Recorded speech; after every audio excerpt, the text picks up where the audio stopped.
Assalamualaikum warahmatullahi wabarakatuh. Alhamdulillahirrabbilalamin, segala puja-puji milik Allah Subhanahu wa Ta'ala yang atas rahmat karunia kasih sayangnya. Alhamdulillah, ibu dan bapak, teman-teman yang dirahmati oleh Allah, siang hari ini kita dikumpulkan di tempat yang mulia ini. Pertama-tama mari kita sama-sama doakan siapapun yang di jalan pertemuan kita senantiasa selalu mendapatkan keberkahan dari Allah Subhanahu wa Ta'ala. Amin. Salawat serta salam itu juga kita lupakan, kita sampaikan kepada seluruh nabi dan rasul, wabil khusus baginda besar kita Rasulullah Muhammad SAW, kepada para sahabat-sahabatnya, tabiin, pemuka-pemuka agama, wali-wali Allah, pejuang-pejuang bangsa, dan senantiasa sampai kepada kita sampai akhirul zaman. Amin, amin ya Allah ya Rabbal Alamin. Ibu dan bapak, teman-teman semua sehat semuanya? Alhamdulillah. Udah makan siang belum? Iya, belajar belum makan siang PR sih memang ya.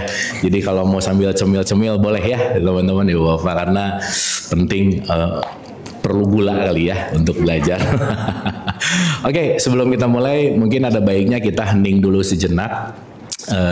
Karena dalam pembelajaran yang terbaik kita perlu fokus, dan fokus itu biasanya bisa didapati kalau kita hening dulu bentar gitu ya, supaya pikiran kita nggak loncat depan belakang, karena kecenderungan pikiran mengajak ke masa depan dan ke masa lalu itu kenceng. Jadi kita santai dan rileks sesaat. Wabil khusus sebelum kita mulai ada baiknya kita mendoakan kedua orang ibu bapak kita. Sebabnya kita hadir ke bumi ini ada ibu bapak kita, dan kita doakan siapapun yang terlebih dahulu meninggalkan kita, dan siapapun yang sedang sakit dalam keadaan musibah senantiasa kasih sayang Allah memberikan kekuatan, dan yang terpenting kita bermunajat senantiasa siang hari ini kita sama-sama dilancarkan dan dimudahkan untuk sama-sama mendapatkan hikmah, pelajaran, dan kesadaran. Kita santai dan rileks, hening sejenak. Al-Hadiniyah, Al-Fatihah. A'udzubillahi minasyaitonirrajim. Bismillahirrahmanirrahim. Iyyaka na'budu wa iyyaka nasta'in, ihdinas siratal mustaqim. Siratal ladzina an'amta 'alaihim ghairil maghdubi 'alaihim waladdallin. Amin. Allahumma arini al-asya kama hiya.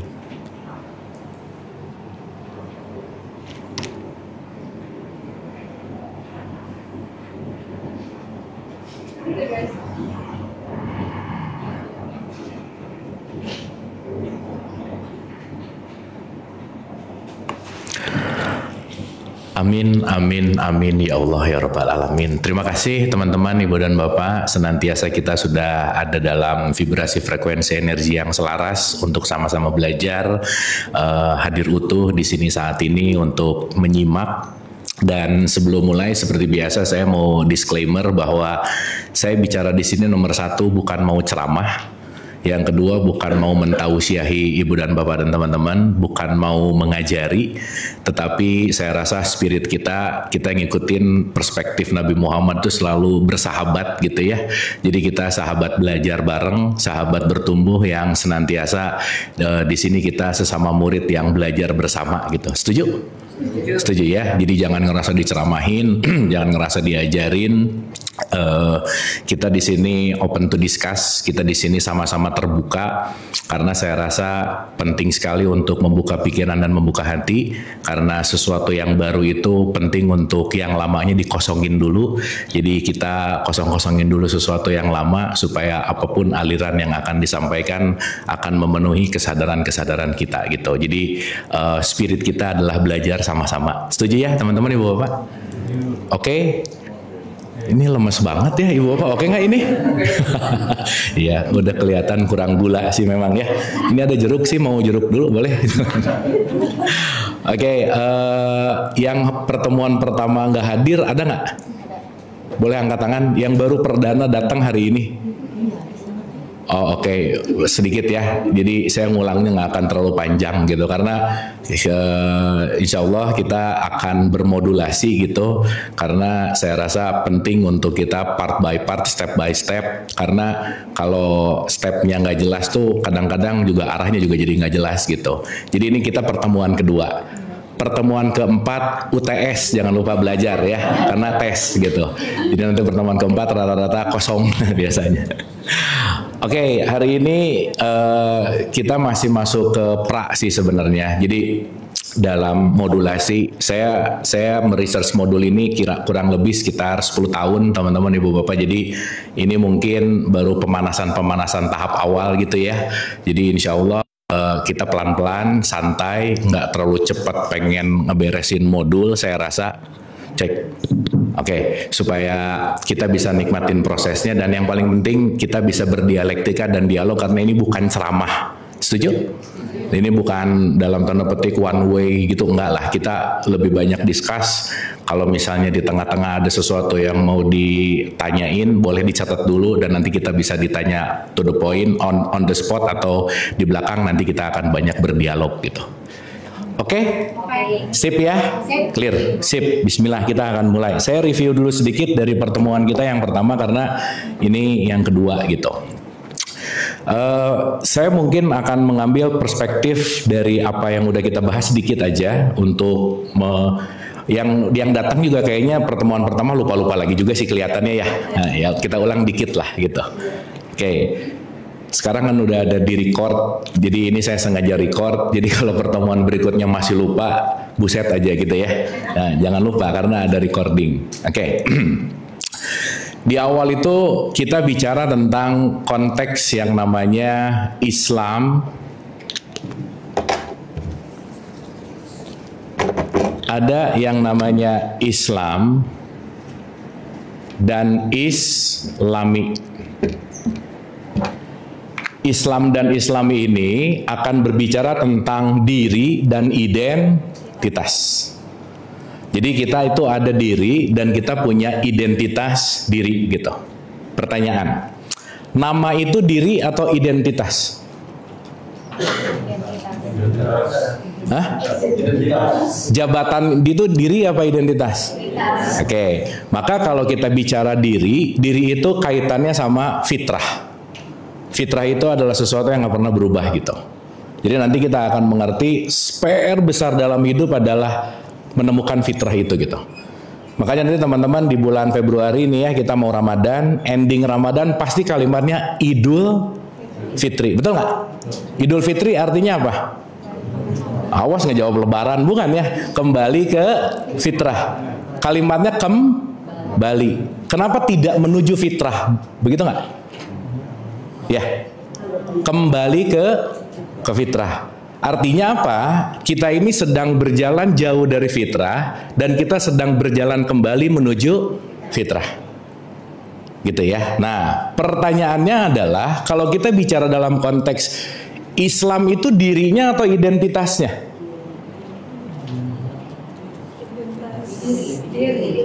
Duh, ini diam-diam gini ya gimana nih? Hah? Oke. Islam ini kita bicara tentang religion, betul nggak?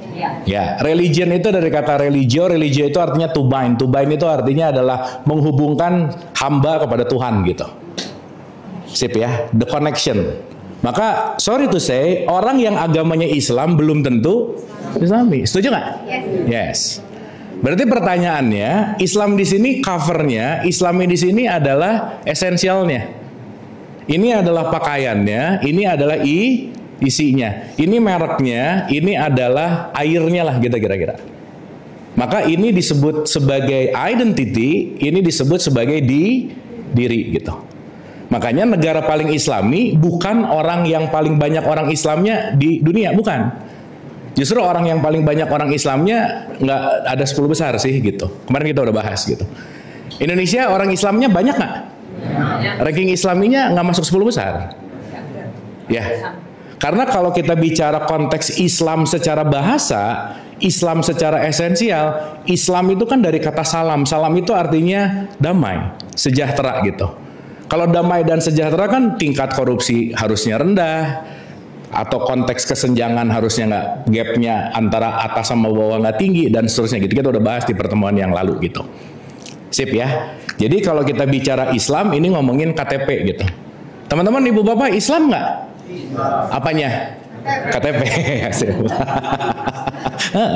Karena kalau saya mau buktiin sekarang, apa paling gampang dibuktikan? Ngeluarin KTP gitu. Betul nggak? Tapi kalau kita lupa bawa identitas, apa bukti kita Islam? Nggak ada. Nggak bisa dibuktikan. Kecuali dengan behavior, kecuali dengan perilaku gitu. Maka output dari apapun nanti ujungnya adalah akhlak gitu. Maka Nabi Muhammad itu didesain untuk apa? Memperbaiki akhlak. Karena sorry to say, beragama belum tentu memiliki moral yang bagus, itu belum tentu. Gitu. Oleh karena itu kita akan berbicara dalam konteks mana sebagai diri, mana sebagai identitas. Karena identitas itu biasanya diwariskan, betul nggak? Iya, kan kita nggak milih. Di sini ada yang milih agamanya sendiri? Nggak. Karena orang tua kita Islam, kita lahir otomatis menjadi Islam. Yang menarik adalah ketika merasa otomatis sudah menjadi anak dari orang tua yang Islam, sudah merasa Islami gitu. Betul nggak? Sehingga kalau kita berbicara dalam konteks dua hal ini, penting untuk kita menyadari mana bagian diri, mana bagian identitas. Karena nanti yang akan paling penting adalah bagaimana kita selalu mengenal diri. Contoh di berapa ya? Al-Ahzab 21 misalnya. Telah ada pada diri Rasulullah suri tauladan, betul nggak? Jadi suri tauladan itu ada pada diri Rasulullah atau ada pada identitas Rasulullah? Diri. Karena identitas Rasulullah orang Arab. Tapi dirinya adalah manusia. Maka kita nggak disuruh jadi Arabi, tetapi disuruh jadi Islami gitu. Sip ya, makanya jangan bajunya aja yang diikutin, tapi akhlaknya juga diikutin gitu kira-kira. Sehingga nanti kita akan berbicara ini dalam konteks yang namanya holistik gitu. Sampai sini oke? Oke? Clear ya? Berarti kalau ada orang yang berdoa, ya Allah ya Rabbana, matikanlah aku dalam keadaan husnul khotimah. Suka doa begitu? Ya kok diam gini sih? Suka begitu? Husnul khotimah gitu kira-kira? Iya, jangan lupa di atas husnul khotimah ada tanda bintang, syarat dan ketentuan berlaku. Itu nggak ada urusannya sama KTP-mu apa, enggak. Gitu. Karena husnul khotimah tidak terletak pada identity, tapi terletak pada diri gitu. Maka ya sorry to say, kalau kita tidak bisa membedakan mana diri dan mana identitas, nanti berantem terus gitu. Gitu ya, sehingga nanti kita akan mengerti dalam keholistikan ini sebagai sebuah satu kesatuan yang tidak terpisah gitu intinya. Oke, teman-teman, sip ya, clear ya. Nah, kemarin kita udah bahas bahwa fundamental dalam perspektif Islam itu selalu kalimatnya innalillahi wa inna ilaihi rajiun. Semua berasal dari Allah dan akan kembali. Clear ya, jadi turjaun itu adalah achievement lah gitu kira-kira. Jadi kalau pakai bahasa turjaun atau rojiun itu adalah Allah adalah starting point kita, finish line-nya juga adalah ke dia gitu kira-kira. Berarti kalau semua berasal dari dia, sumbernya sama nggak? Hah? Kembali ke sumbernya, ke sumber yang sama juga nggak? Iya, berarti kita datang dari sumber yang sama dan akan kembali kepada sumber yang sama. Berarti kalau begitu, sejatinya kalau kita bicara dalam konteks diri, diri ini kita semua sama nggak sebenarnya? Hah? Ini diri jangan diartikan ini loh ya. Diri ini kita bicara self. Self itu nanti kita bicara tentang the true self. Seruangan ini yang beda identitasnya atau dirinya? Ayo ulangi gini. Teman-teman, ibu bapak, ini orang apa manusia? Yang mana? Manusia. Ini yang datang banyak yang jawab dua. Kalau yang dua manusia, sisanya apa ya? Kan ada orang, ada manusia. Kita ini orang apa manusia? Manusia. Hah? Manusia. Besok yang disuruh puasa orang apa manusia? Manusia.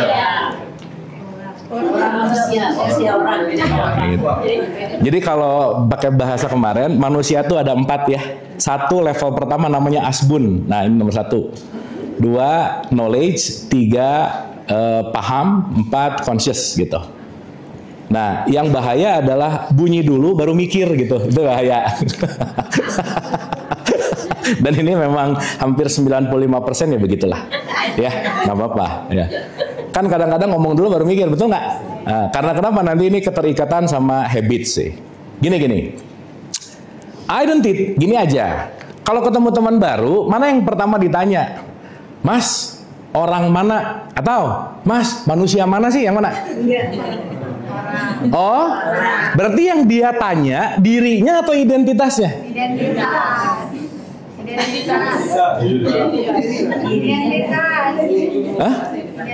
Identitas. Karena orang itu nanti bicara tentang kemasan. Oke? Manusia itu bukan sosoknya, tapi manusia itu nanti bicara value. Contoh. Teman-teman beli gula yang sebenarnya dicari, kenapa gula bisa mahal? Gara-gara putihnya atau gara-gara manisnya? Manis. Berarti dibelinya gula karena ada value. Di dalam yang putih ada rasa manis. Nah, manis itu manusianya gitu. Oke nggak? Sampai sini oke? Maka tidak semua orang layak disebut manusia. Tidak semua orang yang KTP-nya Islam belum tentu Islami. Jadi kalau pada analogi gula dan manis, Islam itu gula atau manisnya? Gula. Manisnya apa? Islami. Karena ini nanti berbicara dalam konteks yang namanya value gitu. Sampai sini oke? Clear ya? Jadi nanti ke ujung-ujung dalam 6-7 pertemuan kita cuma ngomongin jembatan dari orang menuju manusia gitu. Karena nanti kalau dalam sifat keorangan itu, dalam perspektif itu masih ada, kita disebut hayawan natikun. Pernah dengar? Kita ini adalah hewan yang bisa berpikir. Jadi kalau kita nggak mikir lagi jadi apa? Hewan. Gitu. Makanya Quran tuh nyindir kita, udah dikasih pendengaran, udah dikasih penglihatan, udah dikasih hati, nggak dipakai. Terus kamu bedanya sama hewan ternak apa sih gitu? Makanya nanti kita ngerti kenapa perjalanan Quran dari Al-Baqarah menuju Anas gitu. Dari kebinatangan menuju kemanusiaan gitu. Sampai sini oke? Yang paling banyak surat di Quran apa isinya? Al-Baqarah. Kenapa? PR-nya banyak banget untuk melepaskan keorangan menuju kul a'udzu birabbinas, baru malik kinas. Makanya ini nanti disebut journey gitu. Makanya jembatannya adalah bagaimana kita melakukan sebuah perjalanan dari level orang menuju manusia gitu. Sip ya? Oke? Oke nggak ini? Oke, sip. Nah, sekarang pertanyaannya, kalau kita bicara innalillahi wa inna ilaihi rajiun, semua berasal dari dia, betul nggak? Berarti sumbernya sama nggak? Sama. Maka kalau kita mau bicara sumbernya sama, kita ini lebih dulu jadi orang atau lebih dulu jadi manusia?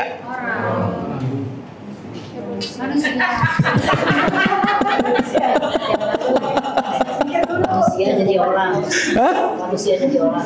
Sob, ibu bapak mohon maaf ya.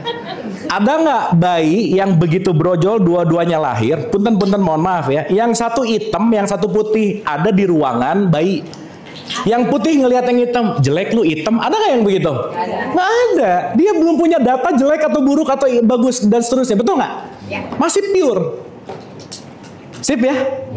Dalam artian semua terlahir jadi manusia. Ketika si manusia ini mulai menjalani kehidupannya, dilekatkanlah yang namanya identitas.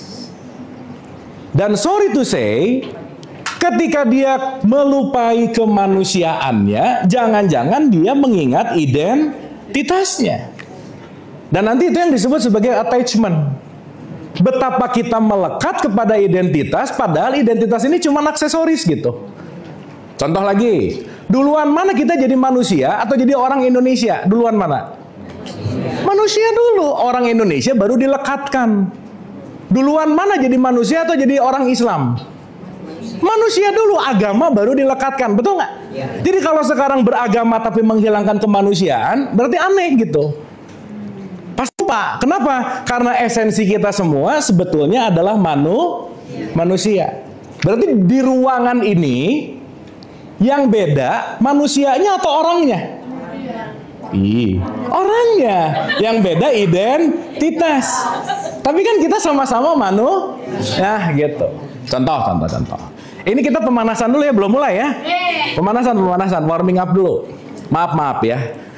Bisa nggak kita ngejelekin seseorang, sorry ya, karena berbeda ras, bisa nggak? Bisa, betul nggak? Perbedaan ras berarti ada pada kemanusiaan atau ada pada keorangan? Berarti kalau masih jadi orang akan timbul yang namanya konflik. Maka kalau kita tidak belajar melihat kemanusiaan pada setiap orang, yang kita nilai adalah aksesorisnya. Yang kita nilai adalah apa yang melekatnya. Lupa bahwa kamu manusia, aku pun manusia gitu. Sip ya? Makanya jangan sampai kehilangan kemanusiaan. Karena kenapa? Kemanusiaan ini bisa jadi tertutup oleh apa? Kemelekatan identitas. Sampai sini oke? Clear ya? Makanya kalau kita mau bicara agak lebih depan lagi, kenapa statement misi hidup, wa ma arsalnaka ila rahmatan lil alamin, untuk semesta raya gitu. Bahwa kita tidak menunjuk atau kita tidak mengkotakan berdasarkan orang atau identity, tapi kita bicara tentang humanity gitu. Contoh, Quran itu pedoman untuk orang Islam atau untuk manusia? Manusia. Makanya kalimatnya hadza basoirulin nas. Betul nggak? Berarti belajar Quran supaya kita belajar menjadi apa? Manusia. Jadi kalau belajar Quran tapi kemanusiaan yang nggak naik, berarti bunyi doang gitu kira-kira. Berarti hafal doang gitu kira-kira. Tidak berdampak pada apa? Akhlak, kemanusiaan, dan esensi dari apa yang dalam tanda petik diinginkan oleh Quran itu sendiri gitu. Sip ya? Sampai sini oke? Clear? Paham? Dapat ya? Nah. Jadi sekarang pertanyaan berikutnya adalah, tadi belum selesai. Jadi yang besok yang disuruh puasa, orang apa manusia? Manusia. Ikan kalimatnya ya ayyuhalladzina amanu, apa artinya? Hai orang-orang yang beriman. Nggak ada manusia di situ. Betul nggak? Berarti kalau orang pengen jadi manusia, gimana caranya? Puasa. Kalau orang pengen jadi manusia, gimana caranya? Sholat. Kalau orang pengen jadi manusia, gimana caranya? Umroh, haji, zakat, kurban, dan seterusnya. Maka semua ritual adalah jembatan, bridge dari orang menuju manusia. Makanya kalau orang rajin ritual tapi kemanusiaan yang nggak hidup, Quran juga ngomong, let's say sholat, fawailul lil musholin, celakalah orang yang sholat. Kenapa? Jangan-jangan kamu cuman menjalankan dan menggugurkan kewajiban, tapi tidak menghadirkan kemanusiaan dalam hidupmu gitu kira-kira. Sip ya? Makanya nanti kita akan ngerti ada jembatan dan ada titik sampai. Jadi kata kuncinya adalah kita lagi belajar sama-sama menuju level 114 yang disebut An-Nas. Makanya tiga komponen penting menjadi manusia. Nomor 1, ikhlas. Yang kedua, falak, nggak ada kedengkian. Baru kamu layak disebut manusia. Maka 3 surat terakhir ini powerful banget gitu. Makanya teman-teman pernah dengar nggak? Barang siapa yang membaca 3 surat terakhir Quran sama dengan menghatamkan Quran. Pernah dengar nggak? Diartikan literer banget, baca 3 hatam sekali gitu. Nggak gitu, bukan itu poinnya. Kalau kamu sudah mencapai keikhlasan, melepaskan kedengkian, maka kamu layak disebut manusia gitu. Oke, sampai sini? Kan oke? Sip. Dapat ya? Nah, makanya si trikul ini kan paling favorit waktu sholat, betul nggak? Karena si trikul ini memang esensial nanti gitu. Keikhlasan, melepaskan kedengkian, baru layak disebut sebagai manusia. Nah, sekarang yang jadi pertanyaan berikutnya adalah innalillahi wa inna ilaihi rajiun kan? Semua berasal dari Allah dan akan kembali ke Allah.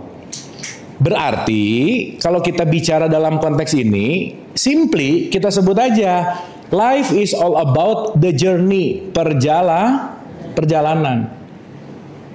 Pertanyaannya, perjalanan hidup ini adalah perjalanan yang bukan keluar, tetapi perjalanan yang kembali.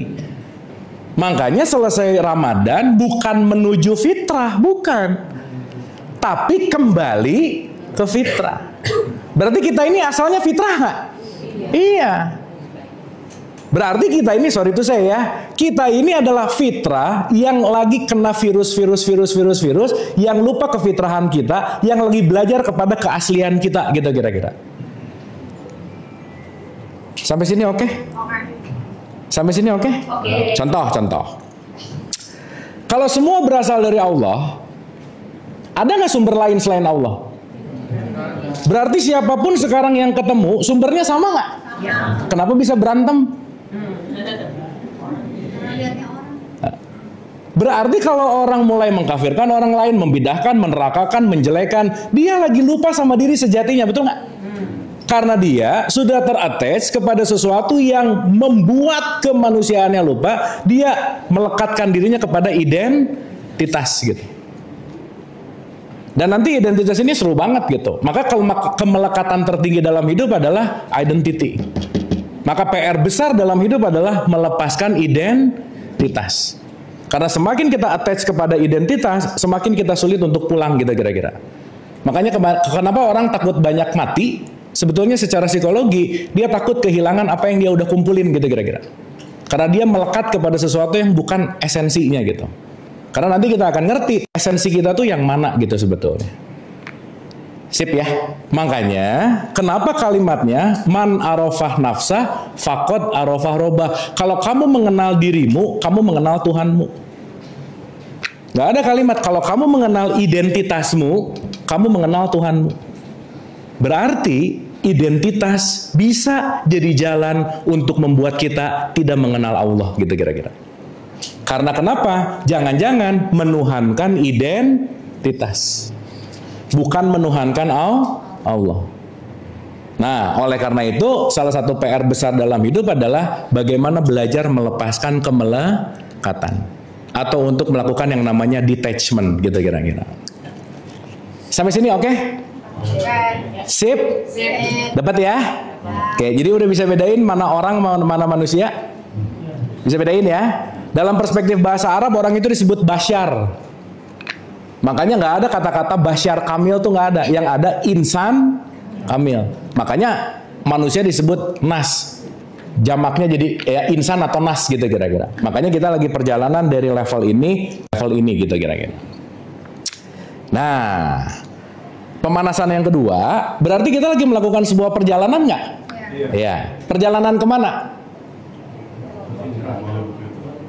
Karena kalau kita bicara diri, kalau kita bicara sel, kalau kita bicara manusia, ini adalah bicara sesuatu yang fitrah. Oke? Dan sesuatu yang fitrah ini adalah sesuatu yang gak pernah berubah, gak kemana-mana, dia akan tetap stay pure, dan dia akan tetap gak bisa terkontaminasi oleh apapun. Maka dalam diri kita ada sesuatu yang tidak pernah terkontaminasi oleh apapun, itulah yang disebut diriku yang fitrah gitu. Maka kenapa semua pembelajaran adalah mengenal diri. Berarti kita lagi menyelami sesuatu yang bukan yang fitrah untuk aku kenal, sesuatu yang membuat aku tidak mengenali kefitrahanku gitu kira-kira. Ya nanti pelan-pelan kita akan ngerti. Teman-teman saya mau bicara roadmap-nya dulu, baru nanti kita part by part gitu ya, kira-kira ya. Supaya nanti kebayang bahwa oke. Karena semua pembelajaran ini yang terpenting adalah kita punya setitik pengetahuan tentang diri gitu. Dan semua pembelajaran yang paling terpenting adalah kontemplasinya bukan keluar tetapi ke dalam. Karena nanti kita akan ngerti bahwa semua pembelajaran itu nggak pernah ada di luar tapi ada di dalam gitu intinya. Makanya kan di surat 17 ayat 14 tuh Quran selalu ngomong gini, Iqra kitabaka, bacalah dirimu, bacalah kitabmu. Berarti segala sesuatu apapun yang terjadi, nomor satu yang harus dipikirin orang lain atau diri sendiri? Diri sendiri. Nah cuman maaf ya, ini kalau di pengajian kadang-kadang contoh, lagi ngebahas, jangan jadi orang pelit yang kepikiran, oh dia banget. Nah gitu. Itu langsung diingetin orang lain aja. Padahal nanti kita ngerti bahwa semua pembelajaran bukan untuk yang di sana, tapi untuk yang di sini gitu. Maka nanti pembelajaran besarnya kita sebut perjalanan meniti ke dalam diri untuk mengenal kesejatian diri gitu intinya. Sip? Oke? Nah, sekarang pertanyaannya, berarti kita lagi melakukan journey, inti dari journey hidup berarti ke dalam diri nggak kira-kira?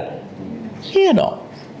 Semua apapun perjalanan adalah menuju kepada fitrah yang gak pernah jauh dari diri kita. Makanya teman-teman, ibu dan bapak, sorry to say, tidak akan ada orang yang akan mencintai diri kita sebaik kita mencintai diri sendiri gitu. Tidak akan ada yang care terhadap diri kita sebaik kita care terhadap diri sendiri gitu. Jadi kalau sekarang masih yang mengharapkan orang lain lebih care ke kita, lebih cinta ke kita, udah pasti lelah dan udah pasti itu sesuatu yang gak akan didapatkan. Karena gak ada yang ideal gitu. Jadi maaf ya, gak akan ada yang bisa nolong diri kita kecuali kita mau menolong diri kita, titik. Gak bisa aja. Gak akan ada gitu.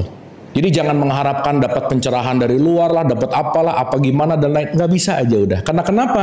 Semua tergantung dari pilihan kita masing-masing. Karena nanti esensinya adalah kembali kepada diri kita sendiri gitu. Nah, di pertemuan yang kedua ini kita mau bicara dulu tentang self ini gitu, diri.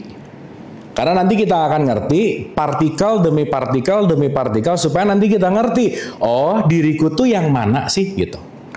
Karena nanti kita akan bagi dua. Ada sesuatu fitrah itu disebut sejati. Oke? Di luar sejati, ini namanya ilusi. Maka kalau kita bicara dalam konteks ilusi, ini nanti disebut aksesoris gitu. Nah, yang bahaya, sibuk ngumpulin aksesoris, tapi esensinya nggak dapet gitu. Makanya di pertemuan awal, kalau pernah ingat, saya bilang bahwa jangan terlalu sibuk mencari sesuatu yang nggak bisa dibawa pulang. Jangan-jangan salah nyari sesuatu yang bukan menghantarkan kita pulang gitu kira-kira. Karena esensi kepulangan itu adalah fitrah. Jadi nanti kita akan ngerti setiap langkah perjalanan hidup ini cuman hendak menemukan fitrah dirimu. Maka yang akan kita temukan itu bukan orang lain, diri sendiri. Oleh karena itu, fokusnya lebih baik banyak keluar atau ke dalam. Tapi yang paling gampang menilai orang atau menilai diri? Jujur bagus ya. Kan judgment tuh gampang banget. Maka teman-teman sorry to say, orang yang sering ngejudge keluar, udah pasti dia nggak punya waktu untuk me time ke dalam, udah pasti aja. Dan orang yang paling sering menilai orang lain udah pasti jarang berpikir gitu. Karena orang paling susah berpikir dan paling mudah untuk orang yang malas berpikir adalah menilai. Gitu. Berpikir itu mudah, sulit banget. Makanya saya sering nanya, teman-teman ibu bapak ini sering berpikir atau sering banyak pikiran yang mana? Banyak pikiran. Ah ya udah kelihatan sih ya, sip ya. Makanya nanti kita akan pahami bahwa banyak banget kalimat-kalimat Quran, gunakanlah akalmu. Allah paling nggak suka sama orang yang nggak mau mikir gitu. Maunya disuapin mulu, pokoknya katanya begitu, pokoknya katanya ngikutin aja gitu. Tapi nggak ada why-nya di situ gitu. So artinya apa? Nggak ada critical thinking di situ gitu. Gitu ya. Nah makanya kenapa kita dikaruniai, kenapa manusia itu disebut one of the best gitu ya. One of the best bukan berarti yang lain yang nggak baik, bukan. Tetapi kita memang diberikan peran sebagai manusia adalah apa? Kita diberikan sama Allah yang namanya akal gitu. Dan akal ini penting untuk dipakai gitu kira-kira. Ya, sampai sini oke? Sip ya? Dapat ya? Nah, pertanyaan.